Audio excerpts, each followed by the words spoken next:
기도하겠습니다.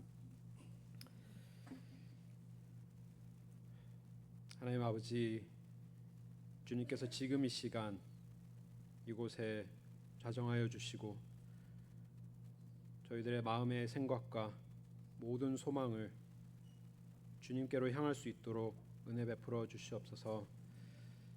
저희들의 인간적인 생각들과 해야 되는 일들, 또 욕심들 주님께서 다 가져가 주시고 오직 하나님 말씀만을 사모하는, 그리고 말씀으로 인하여서 영혼이 소생케 되는 그런 귀한 예배의 시간 되게 하여 주시옵소서. 예수님의 이름으로 기도드립니다. 아멘. 지난 5월에 우리가 KM과 EM이 함께 시작한 10계명 시리즈, 하나님 최우선이라는 시리즈를 가지고 우리가 연합예배로 함께 예배를 드렸습니다. 그래서 오늘 우리 EM에서는 10번째 계명으로 그 시리즈를 마무리를 하게 되었습니다. 그런데 또 마침 또 오늘 제가 KM에서도 설교를 하게 되었는데, 함께 시작했던 그 10계명 말씀을 또 함께 마무리를 할 수 있게 되어서 얼마나 감사한지 모릅니다. 그래서 오늘은 이 10계명 중에 제 10계명, 10번째 계명을 가지고 함께 묵상하기를 원합니다. 이 10번째 계명은 다른 계명과 아주 다르고 특별한 면이 있습니다. 다른 계명들은 대부분 눈에 보이는 계명들이지만 이 10번째 계명은 정말 전적으로 마음속에서 일어나는 것에 대한 계명이기 때문에 눈에 보이지 않는다는 점이 굉장히 특별합니다. 그래서 하나님께서 우리에게 주신 말씀은 탐내지 마라라고 말씀을 해주고 계십니다. 눈에 보이지 않는 마음을 어떻게 볼 수 있을까요? 마치 눈에 보이지 않는 바람을 보는 것과 같습니다. 바람은 우리의 눈에 보이지 않지만 바람의 효과는 현상들을 통해서 우리는 볼 수 있습니다. 그래서 흔들리는 나뭇가지를 통해서 바람은 우리 눈에 보이지 않지만 그 바람이 남기는 그 흔적들 때문에, 효과들 때문에, 그런 현상들 때문에 나뭇가지가 흔들릴 때 바람이 부는구나, 그리고 또 휘날리는 머리를 느끼면서 저는 이렇게 몇 안 되는 이 가닥들이 흔들릴 때마다 바람이 부는구나. 그리고 또 애리조나 사는 사람들은 정말 뜨거운 바람이 얼굴에 불 때 바람이 부는 것뿐만이 아니라 여기는 사막이구나, 이렇게 이런 것들을 그 현상을 통해서 알 수 있습니다. 근데 탐심은 우리는 눈에 볼 수가 없습니다. 하지만 탐심으로 비롯된 행동들은 우리는 볼 수 있는데, 하나님께서는 이미 우리 KM과는 나누지 않았지만 6계명부터 7계명 이렇게 다 눈에 보이는 탐심의 효과들을 이미 다 다루셨습니다. 그래서 탐심이 커지면, 남의 생명에 대한 탐심이 커지면 어떻게 됩니까? 살인을 하게 되고, 또 남의 와이프에 대한 탐심이 계속해서 늘어난다면, 지속해서 남의 와이프만 생각하고 있으면 간음하게 되고, 또 남의 소유를 계속해서 탐을 하게 되고 있으면 그것을 도둑질하게 되는, 그래서 이 탐심에 대한 효과들은, 이미 밖으로 눈으로 보이는 효과들은 하나님께서 6계명, 7계명, 8계명, 거짓말하는 것까지 다 이렇게 눈에 보이는 부분들은 다 다루셨는데, 10계명의 이 10계명을 마무리를 하시면서 좀 독특하게 눈에 보이지 않는 마음을 다루고 계시는 것을 우리는 볼 수 있습니다. 왜 이런 이유일까요? 아마 이런 이유 때문에 저는 이 10번째 계명이 너무나도 특별하다라고 생각이 됩니다. 왜냐하면 이 말은 즉 하나님께서 우리 삶에 보이는 모습만 관심이 있는 것이 아니라 우리의 가장 깊은 마음속에서 일어나는 모든 생각들과 우리의 마음들을 아주 깊은 관심을 갖고 살피시고 그 마음을 원하신다라는 사실을 말씀을 통해 볼 수 있게 되는 것입니다. 그래서 우리가 신앙생활을 하면서 그냥 착하게 살면 되고 정말 서로 도우면 되고 눈에 보이는 것들에 이렇게 우리가 그것을 가지고 신앙생활을 할 때가 참 많습니다. 목사님께서 말씀하시면 이렇게 좀 이렇게 하는 척하고 또 이렇게 장로님이 말씀하시면 이렇게 좀 나와서 이렇게 하고 좀 눈에만 띄면 좀 이게 괜찮은 것 같지만 눈에 아무리 보이는 모습으로 신앙생활을 잘 하여도 그 마음속 깊은 곳에 우리가 하나님을 향한 마음이 있지 않다면 하나님께서는 그 모든 것들을 오히려 더 원하시지 않으시지 않을까라는 그런 생각을 해봅니다. 마치 제가 제 아내에게 정말 백날 백번 장미꽃을 사주면서 사랑해라고 말을 하지만 제가 계속해서 옆집 아줌마를 이렇게 마음에 품고 있으면 그 모든 행동이 의미가 없는 것뿐만이 아니라 오히려 그것이 잘못되는 정말 범죄하는 그런 마음이 되듯이 하나님께서 이 십계명을 우리에게 주심으로 말미암아 하나님의 마음을 우리에게 보여주셨는데 이 유대인들의 문학에는 처음과 끝이 굉장히 중요합니다. 근데 오늘 우리가 10번째 계명을 보면 굉장히 놀랍게도 첫 번째 계명과 반복되는 그 첫 번째 계명의 그 핵심적인 그 아이디어를 10계명 10번째 계명에 반복해서 들려주는 것을 볼 수 있습니다. 이런 내용입니다. 그래서 탐내지 말라는 그런 원어의 의미는 desire, 그래서 원하다. 그리고 take pleasure in, 그래서 무엇을 즐기다라는 의미인데 이것 자체로는 우리가 뭔가를 원하고 뭔가를 즐기는 것 자체로는 문제가 되지 않지만 왜 이 10계명이 문제가 됩니까? 남의 것을 원하기 때문에. 나의 것을 원하는 것이 아니라 남이 가지고 있는 것을 원하기 때문에 그것이 문제가 되는 것입니다. 근데 그 말을 즉 어떤 의미냐? 내가 가진 것에 대한 불만이 있기 때문에 남의 것을 탐하게 된다라는 것입니다. 우리가 가진 모든 것들은 이것이 다 은혜이고 우리의 생명부터 우리의 머리부터 발끝까지 하나님께서 모든 것이 있게 하신 것은 하나님의 은혜이신데 우리가 그것에 만족을 하지 못할 때 우리가 비로소 남의 것들을 보게 되며 남의 것들을 탐하게 된다라는 것입니다. 그래서 이것은 그냥 단지 탐하는 그 마음의 문제가 아니라 궁극적으로 나와 하나님과의 관계에 있어서 하나님께서 나의 하나님이 되시고 첫 번째 계명에 나 외에 다른 신을 두지 말아라. 왜? 그 어떠한 것도 너를 만족시킬 수 없기 때문에 너는 나를 위하여 창조되었고 나와 관계를 맺을 때 비로소 완벽한 평안을 누리며 완벽한 기쁨을 누릴 수 있기 때문에 다른 것은 절대로 보지 말아라 라고 하시는 것이 첫 번째 계명인데 우리가 이웃들과 함께 지내면서 어떻게 지내기를 원하느냐 10계명 끝의 것을 다시 한번 처음으로 덜어서 이렇게 딱 예쁜 리본을 딱 묶어서 딱 봉하는 그런 느낌을 받습니다. 왜냐하면 하나님께서 왕 되시고 하나님 되셔서 우리에게 필요한 모든 것들을 주셨는데 그것에 대해 만족하지 못한다라는 의미인 것이기 때문인 것입니다. 그것에 대한 불만을 갖고 있기 때문인 것입니다. 하지만 탐나는 것들이 다 있으시지 않으세요? 저도 분명히 있습니다. 다 하나님께 기도할 때마다 다 괜찮은데 하나님 요것만 좀 뭔가 제 외모에 대해서 뭔가 얘기는 하지 않겠지만 하나님 진짜 다 만족스러운데 요것만 조금 풍성하게 주셨으면 참 좋았을 것을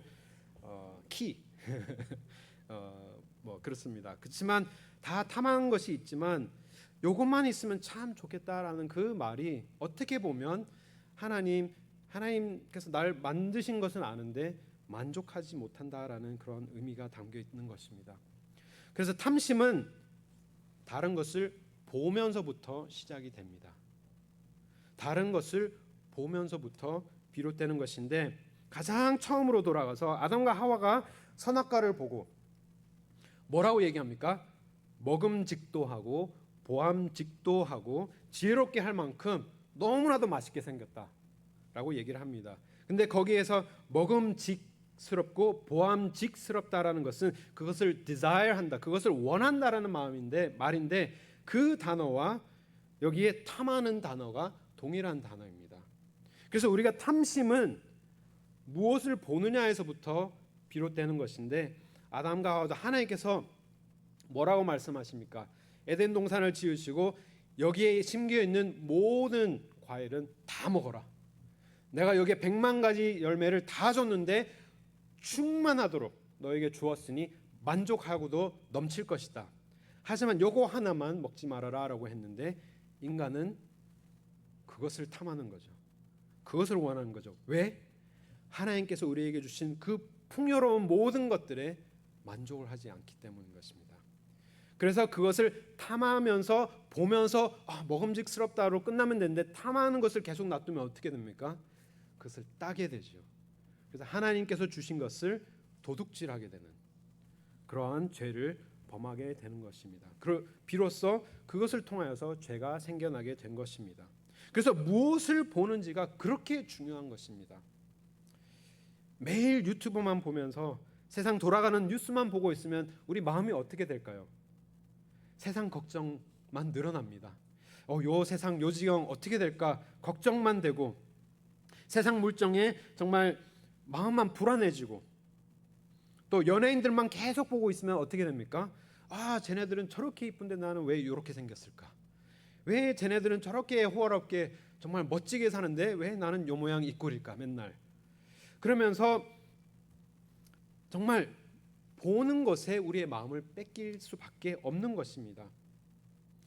그래서 세계 2차 대전 때 유대인들을 자기 집에서 숨겼다가 수용소에 잡혀간 코리 텐붐이라는 여사에 대해서 들어보신 적이 있으실 것입니다. 그 코리 텐붐 여사는 수용소에 끌려가서 살아남으신 몇 안 되는 분이신데 그분이 이렇게 얘기를 하였습니다. 제가 영어로 먼저 말씀드리면 If you look at the world, you will be distressed. If you look within, you will be depressed. If you look at God, you will be at rest. 그래서 세상을 보면 마음이 괴롭고 내면을 보면 마음이 아프고 하나님을 보면 마음이 평안하리라라고 얘기합니다. 근데 두 번째 내면을 보면 마음이 아프다라는 것보다 디프레스는 우울해진다라는 것인데 세상을 보면 그냥 괴로움밖에 없는 세상 보는데 우리가 괴로울 수밖에 없고 내 자신을 보면 볼 때마다 실망스럽고 아무리 하나님 앞에 나의 힘으로 하나님 앞에 좋은 것을 드리려고 하지만 실망할 때마다 디프레스되고 우울하고 마음이 아프지만 하나님을 볼 때 우리는 그 모든 것으로부터 해방되는 편안함을 누릴 수 있다라는 것입니다. 눈을 잘못된 곳으로 돌린 이 탐심에 대한 성경의 몇 가지 예를 들고 우리의 말씀을 맺기를 원합니다. 구약에서 두 가지 예가 있는데 첫 번째 결론적으로는 이 10계명 첫 번째 계명으로부터 10번째 계명의 핵심은 하나님이 나의 삶의 하나님 되심, 하나님이 나의 삶의 왕 되심, 하나님이 나의 삶의 주인 되신 그 삶을 살 때 모든 것을 온전하게 누릴 수 있고 우리 이웃과도 내 몸과 같이 사랑할 수 있게 된다라는 것입니다. 하지만 그 왕의 자리가 탈환이 될 때, 다른 것으로 대체될 때 문제가 생기는 것이죠. 그래서 그 아주 좋은 예가 사무엘상 8장에 나옵니다. 사무엘상 8장에 그 개요를 이렇게 좀 말씀을 드리면 이스라엘 백성들이 이제 여호수아의 리더십 아래 가나안 땅으로 들어갔습니다. 하지만 하나님께서는 왕을 세우지 아니하시고 사사들을 통하여서 이스라엘 백성들에게 임시적인 그런 리더를 허락하십니다. 왜냐하면 하나님이 왕 되시기 때문이에요. 왕이 필요 없는 theocracy. 그래서 하나님이 왕 되시는 그러한 정부, 그러한 정권으로 이스라엘을 다스리고 계셨는데 이스라엘 백성들이 왕을 갑자기 요구를 합니다. 근데 왜 왕을 요구를 했느냐? 오늘 말씀을 읽으면 이렇게 얘기합니다. 이스라엘 모든 장로가 모여 라마에 있는 사무엘에게 나아가서 그에게 이르되 보소서 당신은 늙고 당신의 아들들은 당신의 행위를 따르지 아니하니 모든 나라와 같이 우리에게 왕을 세워 우리를 다스리게 하소서 한지라. 우리에게 왕을 주어 우리를 다스리게 하라 했을 때 사무엘이 그것을 기뻐하지 아니하여 여호와께 기도하매. 그래서 왕을 요구를 하였는데 왜 요구를 하였다고요? 가나안 땅에 들어와 보니까 주위에 있는 많은 나라들이 있는데 다 왕이 있는 거예요. 그래서 너무 멋있는 거예요. 왕궁에서 살고 호화로운 그런 왜 이렇게 다 그런 로열티에 대한 그런 그 판타시가 있잖아요. 판타시가 있듯이 딱 봤는데 정말 호화로운 삶을 살고 다 이렇게 종들이 이렇게 수종 들고 왕이 또 앞서가서 전쟁할 때 앞서서 싸우면 이렇게 막 이렇게 힘을 얻고 뭔가 너무 멋있어 보이는데 우리는 왕이 없는 거예요. 도대체가 눈에 보이는 왕이 없기 때문에 왕을 요구를 합니다. 눈이 이웃 나라로 가 있었기 때문인 것입니다. 그래서 하나님께서는 이 모든 것을 기뻐하지 아니하셨는데 그것이 결론적으로 무엇을 의미하느냐? 그 다음 구절에 이렇게 얘기를 하는데 이렇게 얘기합니다. 여호와께서 사무엘에게 이르시되 백성이 내게 한 말을 다 들으라. 이는 그들이 너를 버린 것이 아니요 나를 버려 자기들의 왕이 되지 못하게 함이라. 그것은 결국에 나를 왕으로 버린 행위다라고 얘기를 하는 것입니다. 내가 그들을 애굽에서 인도하여 낸 날부터 오늘까지 그들의 모든 행사를 나를 버리고 다른 신들을 섬긴 같이 내게도 그리하는도다. 그러므로 그들의 말을 듣고 왕을 주어라라고 얘기합니다. 근데 놀랍게도 하나님께서 왕을 허락하시는데 그 허락하시면서 인간의 왕 아래 사는 모습이 어떠한 모습인지라고 굉장히 디테일하게 설명하시는데 11절부터 보게 되시면 이렇게 얘기합니다. 이르되 너희를 다스릴 왕의 제도는 이러하니라. 그가 너희 아들들을 데려갈 것이다. 모든 아들들을 다 데려가서 병거와 말을 어기게 하리니 그들이 병거 앞에 달려갈 것이며 또 그들의 아들들을 천부장과 50부장을 삼을 것이며 자기 밭을 갈게 하고 추수를 하게 할 것이며 자기 무게와 병거와 장비도 만들게 할 것이며 또 딸들도 다 데려갈 것이다. 향수를 만드는 사람, 요리하는 사람, 떡 굽는 사람으로 삼을 것이며 너희 밭과 포도원과 갈람나무 제일 좋은 것을 가꾸게 할 것이며 15절에 너희 곡식과 포도원 소산의 11조를 거두어서 관리하게 할 것이며 신하에게 줄 것이며 16절을 그가 또 노비와 가장 아름다운 소년과 나귀들을 끌어다가 자기 일을 시킬 것이며 너희 양떼의 10분의 1을 거두어 가리니 너희가 그들의 종이 될 것이다.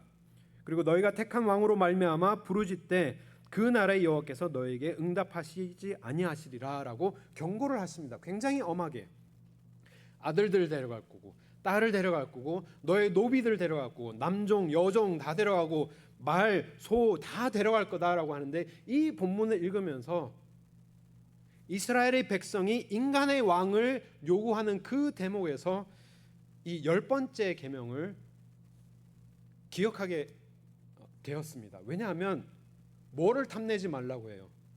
집을 탐내지 말고 아내를 탐내지 말고 남종 탐내지 말고 여종 탐내지 말고 소를 탐내지 말고 염소 양 다 탐내지 말라고 했는데 왕이 되면 인간의 왕이 왕자리에 앉게 된다면 그러한 모든 것들을 다 가져가게 된다라는 것입니다.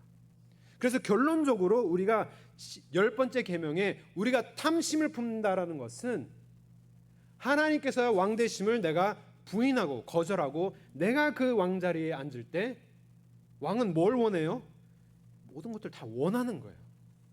양도 필요하고 수종 두는 사람도 필요하고 여종 남종 다 필요할 것이 다 필요하기 때문에 탐하기 시작하는 것입니다. 왜냐하면 그것은 인간의 왕의 본질이기 때문입니다.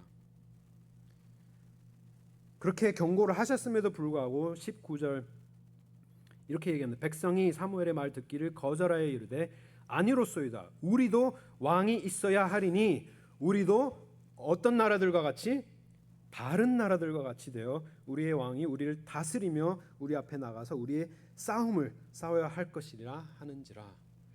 결론 다 알잖아요. 인간의 왕을 삼아서 이스라엘이 잘 됐습니까? 흥했습니까? 몇몇 왕 빼고 다 악한 왕들이 자리 잡으면서 나라가 다 망하게 됩니다. 그래서 우리가 무엇을 보고 무엇을 원하는지가 그렇게 중요한 것입니다. 우리의 삶의 왕자리는 오직 하나님의 자리로 비워두고 내가 절대로 그 자리에 앉아서는 안 되는 이유는 다른 것들을 다 탐하기 때문에. 그리고 두 번째 예가 있습니다.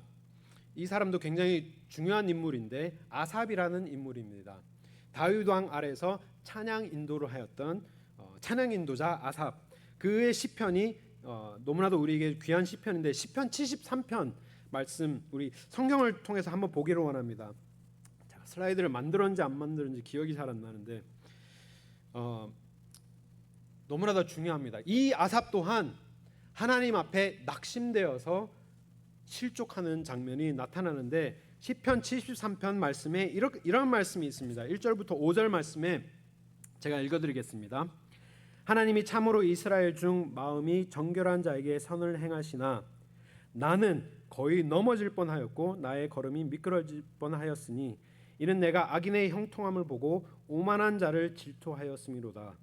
그들은 죽을 때에도 고통이 없고 그 힘이 강건하며 그들이 당하는 고난이 그들에게는 없고 사람들이 당하는 재앙도 그들에게는 없나니 그러므로 교만이 그들의 목걸이요 강포가 그들의 옷이며라고 얘기합니다.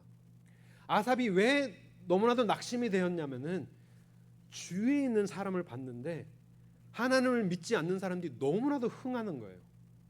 아무런 질병도 없고 병도 없고 너무나도 잘 먹어서 때깔도 좋고, 근데 나 자신을 보았을 때는 너무나도 피폐한 거예요.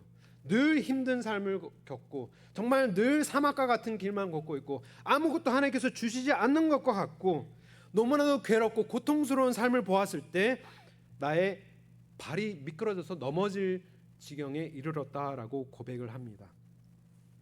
그러한 마음을 아삽이 어떻게 바로잡느냐?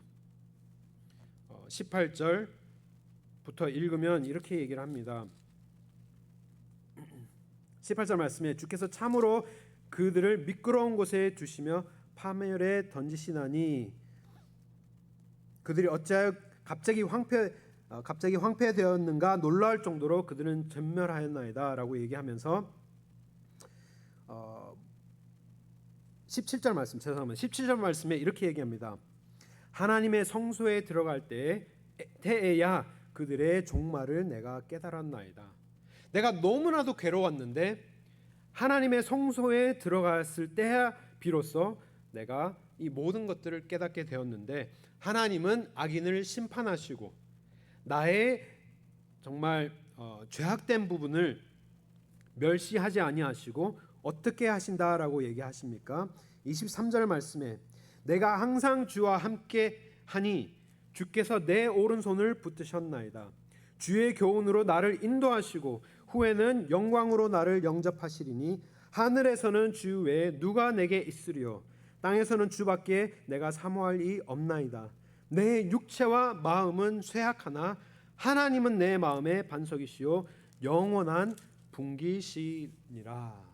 아멘.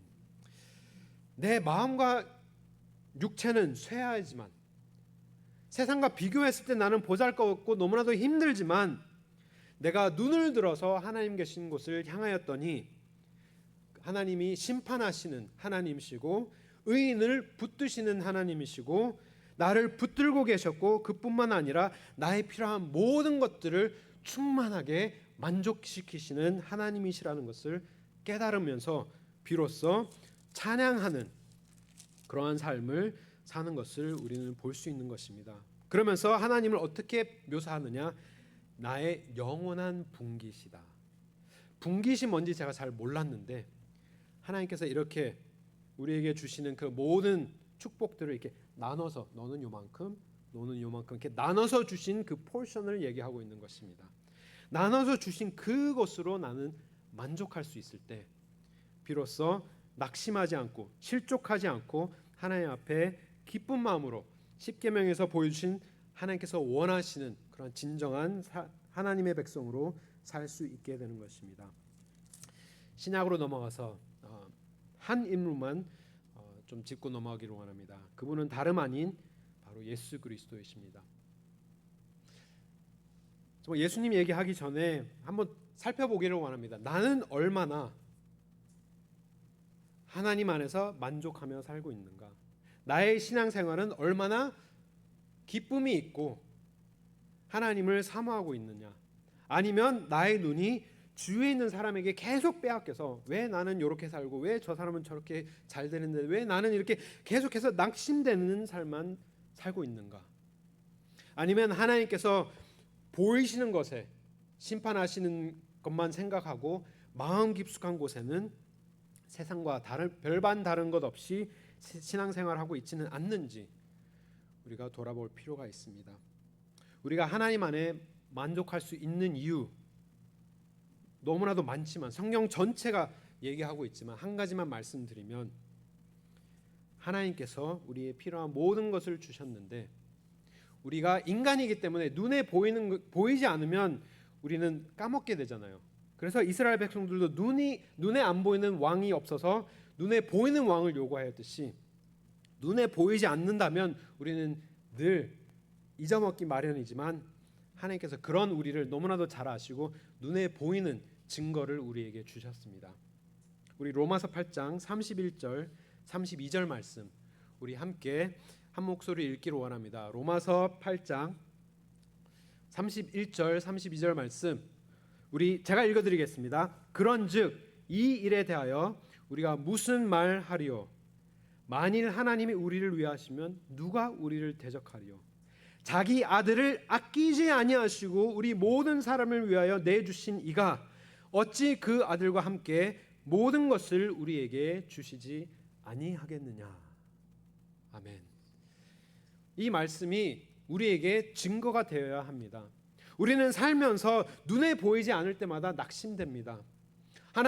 하나님께서 우리의 왕이 되시고 하나님께서 우리에게 모든 것을 충족하게 주시는 줄을 내가 알지만 눈에 보이지 않을 때마다 늘 낙심되고 나의 발은 미끄러져서 넘어질 수밖에 없습니다.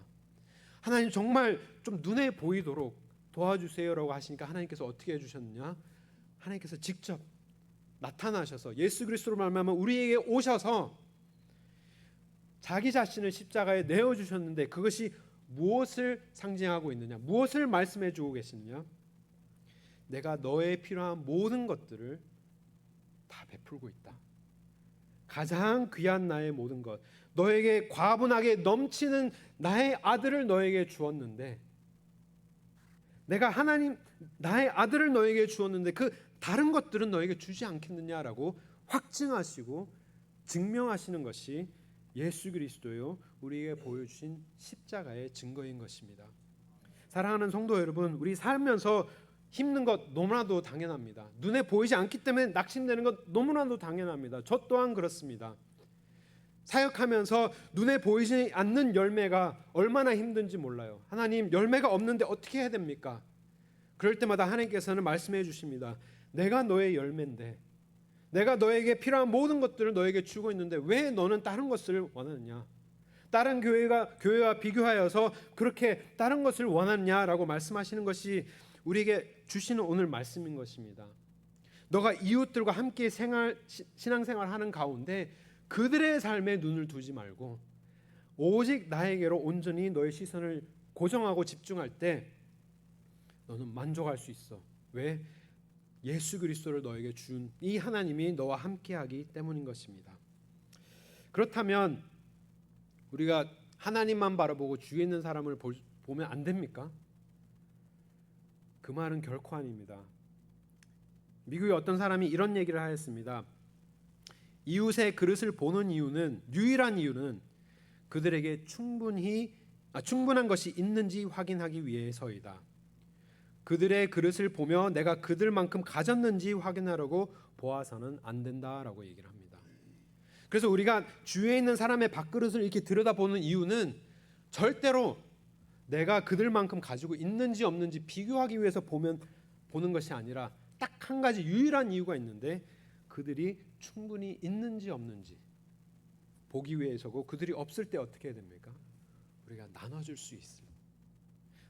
수 있는 것이 하나님께서 우리를 내 몸과 같이 사랑하도록 부르신 그 부르심인 것입니다. 그래서 우리의 시선은 하나님이 향해 있지만 하나님께서 우리에게 주시는 온전한 기쁨으로 우리는 신앙생활하지만 우리는 주위에 있는 사람들을 늘 보살펴야 할 의무가 있는 것입니다. 그래서 하나님을 온 마음과 같이 사랑하고 온 마음을 다하여 사랑하고 내 이웃을 내 몸과 같이 사랑하는 것이 이 십계명의 완성이듯이 눈은 하나님에게 향하여서 나의 필요한 모든 것들을 누리면서 내 눈은 주위에 있는 사람들을 향하여서 비교하라고 쳐다보는 것이 아니라 얼마나 잘 사는지 쳐다보는 것이 아니라 충분히 있는지 없는지를 보면서 없을 때 나의 것들을 퍼다 줄 수 있는 그러한 마음으로 살아갈 때 하나님께서 기뻐 받으시는 찾으시는 신앙생활을 하는 우리 교회, 우리 가정, 우리 모든 성도님 되실 수 있는 줄 믿습니다. 우리 말씀을 생각하시면서 우리 함께 기도드리기 원합니다.